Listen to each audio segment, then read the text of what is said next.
guys, welcome back to another episode of the Ripple Effect. And I realized last episode I didn't actually show you guys this thing fully functioning. I just kind of showed you me destroying mobs as they come down. So hopefully that start to the episode lets you know exactly how the machine works. The machine I am now nicknaming the Big Ugly because this is an ugly farm. Very useful. It hasn't killed me since the first time it killed me. It's come close a couple times. The Vex, they're little sneaky guys, but yeah, so on top of what we did last episode, I came on during a live stream, built a sorting machine that's been functioning pretty well. I mean, but we also are getting some witch drops. Not crazy amounts, but witch drops enough that it's worth me saving. So I'm gonna do that. We're getting tons of random stuff here, but I've been cleaning this out. We have like 2 shulker boxes already full of this, and now almost a third. So I don't know what I'm gonna do with those guys. Brownie Bits is selling them, and honestly, I don't think they're selling like hotcakes. So I don't know. Maybe I'll do like a treasure hunt and hide mine and let people find them or something. But yeah, this is our trash can. Just for people to freak out. I don't know why I built this whole thing out of clear glass with a connected texture. It's a little freaky. And I think it helps emphasize the fact that this farm is dangerous and it could kill you. You saw the backup armor. So whenever I run this farm, the elytra comes off, and the gold boots come off, and this diamond goes on. Sorry about that. I'm hoping to get some netherite gear to replace this. Matter of fact, me, Jimbo, and Carl, by the time this episode has gone out, will have gone in busting, where I'm hoping to kind of get some replacement gear and stuff like that. But yeah, farm works like a champ. I've got ominous banners everywhere. I think that little room down there where the villager is, I've surrounded in ominous banners just to make sure anyone who comes across this understands, hey, do not break into stuff. Do not touch anything down there because that breaks the farm. We also went and brought a cow up who's named Milk Duds, you know, the brand of American candy I've got my nickname from. Yeah, so we have milk here all the time. So when we're ever done with the farm, we can drink our milk, get rid of all of our bad omen-ness and stuff. And yeah, this thing, it's been great. Honestly, like, the fact that it's a manual farm is something I really like. I did not like the AFK aspect of some of the other farms. So, yeah, I'm still kind of learning it. Some Vindicators that are stuck, like, riding the Ravagers, when the Ravagers die, the Ravagers don't die by the time I hit the button to drop everyone else, so they kind of sit and chill up there for a little bit. So I'm thinking I may need to, like, after I kill everyone, hit the button one more time and let them drop and see how that goes. But again, that might kill me. I don't know. But yeah, we're not going to work here today, even though the Big Ugly's been kind of fun to play with on stream and such. I think everyone kind of has... we had a nice weekday stream. So yeah, what we're going to do is we're going to work in the shopping district. I left off last episode talking about it, but let's hop over there and we'll talk some more. Alright guys, before we go any further, I wanted to fix something that I guessed wrong on last episode, and it was Winter did all the little decorations for the shopping district for Halloween. I could have sworn I just saw someone in diamond armor run that way. I'm seeing some stuff. But yeah, Link's the one who laid out the path blocks for the road and smoothed some terrain out over here, which we're probably going to chop right back up. But yeah, right here is where we're going to fit the shop. It's a little taller than this right here, so we might need to dig down and lower it a little bit. Hello, cow. But yeah, so what I'm going to do is I'm going to hop into a time lapse and we'll get going.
little bit more detail put on the shop, and I am loving it.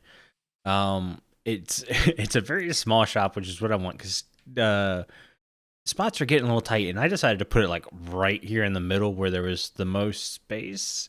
So I don't want to take up a lot of space. If it was more to the outside, I'd be good with it, but it's not. It's right in the middle, right up on the Withering Effects Studios. So yeah, it's not a big shop. And the best part is this is going to be a very versatile shop. So what I mean by that is if you go in here right now, you can see I'm selling some books, I'm selling some emeralds, and that's all going to change basically. So these are Unbreaking 3 books, mainly because I had a lot of Unbreaking 3 books. I was trading with my villager, realized I had a bunch of them, so I figured I'd throw a couple of them up here to sell. Same with emeralds. Had a ton of leftover emeralds, so I threw a ton of leftover emeralds in here. And that's the way this shop is going to go. Basically, the stock will stay here until 1, it either sells out, or 2, I have something else to replace it with. My plan is not to constantly restock the same stuff in here all the time. My idea is, if you guys think you need something from the shop, come buy it now. Because it may not be here next week or whatever, or it may be here next week, or it may be here in 3 weeks, or it may be that it sat here for 4 weeks, didn't sell a darn thing, so I got rid of it and put something else in its place. So that's the way my shop's going to work. You're going to see a lot of overlapping with other people's shops, and that's like, say someone was playing and then they had to leave for like a month, but their shop's been empty for 2 weeks, and I realize I have extra bits and stuff, so I might throw that in here until it sells out or something like that. Or maybe I find that maybe people really want emeralds and they just keep buying it out, so I just keep stocking it a little bit. But the whole point is I don't want to stress keeping a shop stocked, so it's going to be a thing that kind of gets done as I get done. Hopefully it sells well, and if it doesn't, it's not going to bother me. These are just kind of overflows from projects I'm working on already. I do have a lot of mending books that I was going to put in here, but Mrs. Link did just put up a mending store over there. So I'm going to let hers be the only kind of competition right now, because they're very good priced. So cool with that. And I'm going to go Unbreaking books and emeralds for now. So yeah, but that's it here. We need to get back to the base, because I need to start planning out the new base expansion. So let me get going on that, because that's actually going to be a good bit of work. Yeah. All right, so time for some real talk. I don't think we've actually talked about it before, but this is the new addition to the base. I know I've talked about wanting to do it and how we were going to change bases and everything like that, but I haven't really said what's going to happen. Well, now you kind of can see what's going to happen. So we're going to go completely underground. Basically complete opposite of this. Bye, decoy. Yeah, so this has obviously burned me out, and we're now changing it up. What's going to happen here is, 1, I've got to get rid of all this coral because I don't want to waste it because it's not renewable. But 2, Jimbo's going to come by once I drain this area of all of its water, and we're gonna blow a hole the size of this sandbox, basically, all the way to bedrock. And that's going to be the centerpiece for the new base. It's going to be a glass roof, dome-ish style, going to the water level. We're going to have the water obviously filled in and replaced once we get our hole blown in. And yeah, we're going to live completely underground. I want to go back to that style. I generally try to keep to that style in some sort of way. And this season, I was like, you know what? I'm going to go completely away from it and do this own thing, because that's something I've never done before, and I need to expand my horizons. Well, I've discovered expanding my horizons means less fun for me, and if I'm not having fun, this isn't worth it. So I'm going to play the way I want to play, and hopefully that's going to mean good content too. I'm going to focus more into details in builds and combining build styles I've never really done before. A lot of this inspiration is coming from Etho this season, and how he's using blocks I would have never thought to have used. And so that's what I want to do. I used to be an extremely modern builder, and now I feel that I've done nothing but really like medieval building the last, I don't know, 2 or 3 years. So we're going to get back to try to mixing styles and using some blocks in ways I would have never normally thought of using. And to do that, I want to feel comfortable with how I'm building and where I'm building. So we're going to go back underground, and hopefully it's going to turn out really well. I'm actually very excited for this. The mountains were not even like plan A, B, or C. The mountains were always like plan Z. And yeah, I don't know. I've proven I can build a mountain. Obviously, we still got to texture it and stuff, and we will. The mountain will get finished, and it will be piratey, and there will be like a pirate ship outside of it and stuff. That's still the plan, but to make that my full attention and full focus has really just drained me of my want to play Minecraft. It got to the point where I was like, I don't even want to turn the PC on because I knew the work I had ahead of me, and it just wasn't looking like it was going to be very fun. So yeah, let me finish removing all this coral. Next time we come back, hopefully I've hooked up with Jimbo and we've blown a hole to bedrock, or I might hook up right before we blow a hole and do some recording or whatever. But yeah, let's get started, and I'm excited for this next phase of the season. Okay guys, as promised, we are back and there's a giant hole in the ground. So this was a lot more work than both me and Jimbo thought it was going to be. Altogether, I think this took me 6 hours. Yeah, so the beginning went about as well as we expected. The TNT near the walls would blow the sand walls, and my idea was we just refill the sand walls. And then we'd let them go back again, and then we'd refill the sand walls, and then hopefully by the third blast, they'd be under sea level and into the ground, because again, it's right there. It's only like 20 blocks deep. And then we'd be good. What we didn't count on is the fact that when we refill the sand was now at a lower level, which means every time it would blow the sand again, the sand up here would fall down and more water would flood in, which means nothing else got destroyed. And at one point we gave up, went to take a break to have dinner, and the plan was to just replace all the sand with stone.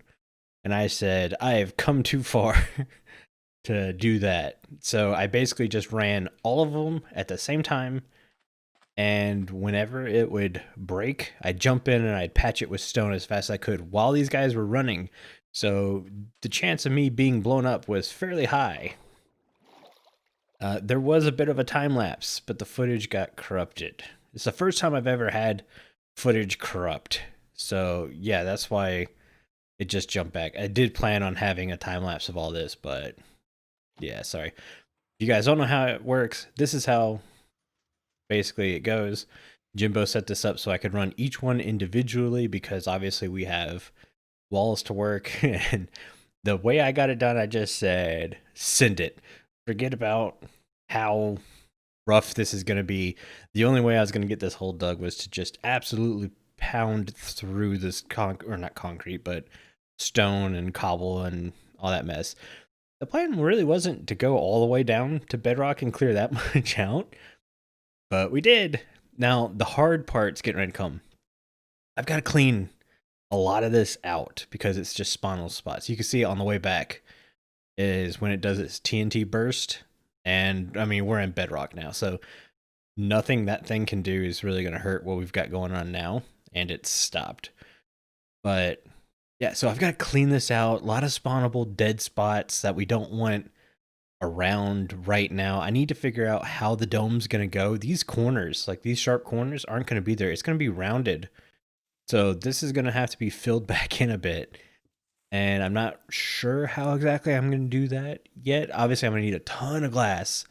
So I got to do some mining. I've been doing a little bit of grind work today, but I wanted to bring you guys back. I don't think I'm getting the dome in today like I wanted to. There's a lot of stuff I wanted to get done, but me and Jimbo thought this would be like an hour and a half, 2 hours worth of work. And 6 hours later, uh, it's in. But I wanted to show you guys this because this is really cool. And yeah, we're getting started on phase 2 of the base. You can see I've been chopping down oak trees. I swear, those must be just out of range to do any work because they never despawn. Yeah, so other things I've been working on. You can see I've got a crossbow in my inventory. I went ahead and really enchanted the heck out of a crossbow. I'm gonna hit it. I never hit that when I'm not recording or anything. It's when I'm recording and I'm on live stream that I smack my head on that hole. Yeah, so the crossbow is all decked out and stuff. I don't like it. They're not very good. One, it does take a while to get used to, and that's part of my problem. It's been about 3 days I've been using it. I can't get used to it. The really good thing is the fact that it's always cocked. So if it's an emergency dire situation, you can just switch to it and pull the trigger and it works. 9 out of 10 times I miss that first shot, so it's not that good for me there. Also, I thought the piercing would be better than the multi-shot. It doesn't hit harder. So it's still taking like 3 shots to kill stuff. Sometimes 2 if I'm lucky. And I'm obviously going through arrows like crazy, which I don't like. Yeah, I think let's do this right now. We're gonna Dud's bow tie is back. We're gonna have this. We're gonna retire the crossbow. This bow alone, with just those little bit of enchantments, is 10 times better than that. Yeah, we have no food left. Did I eat my last food? I've been switching to fish, and that's bad too. But yeah, so what I want to work on, man, that's 5 minutes of ramble. Jeez. So we're gonna finish up the episode. That's my roommate. We're gonna finish up the episode expanding this. You can see I've been doing a lot of smelting, and I've had to refill this twice today. So I kind of have an idea for a fuel storage tank back here. So we're gonna add that in. It's super simple, and I fell. we're gonna add that in real quick, and then I'll bring you guys back when we've got all of it worked out. All right, we're in and we're going. So you can see there's chest right here. I've extended the rail, so instead of it coming through here and bouncing back, it whips around and then comes down. I need to get some more carpet. That's for sure, because that's going to be spawnable. But yeah, so the whole thing revolves around the fact that there's now a chest by this hopper. And yeah, I know you can't open this chest, but items can still flow through the chest. Weird, but it works. So that means this is going to be kind of a storage tank for blaze rods, which means when I burn through 3 stacks of blaze rods at a time, because I'm constantly doing shulker boxes of smelting, that I'll have some backup and I don't have to immediately rush to the blaze farm to get more goods, because I'm pretty sure that glass dome I've got to make for that hole is going to require a good bit of smelting. I don't mind chilling out and waiting on the smelter, but I do mind having to run back and forth to get blaze rods. So this is nice. I'm glad this is done. I'm going to get cleaned up, and then we'll see what we have time for next. Yeah, and it's that we don't have time for anything else. Yeah, so we're going to end it there, guys. I'm hoping maybe in between episodes, I'll go ahead and I'll get the dome worked out. Maybe we'll start the next episode with the time lapse. I'm not sure. We'll figure it out. But I hope you guys enjoyed this episode. It was a really fun one to do. A lot of behind the scenes work. But yeah, hit that like, subscribe if you want more content, and like always, guys, have a good one. See ya.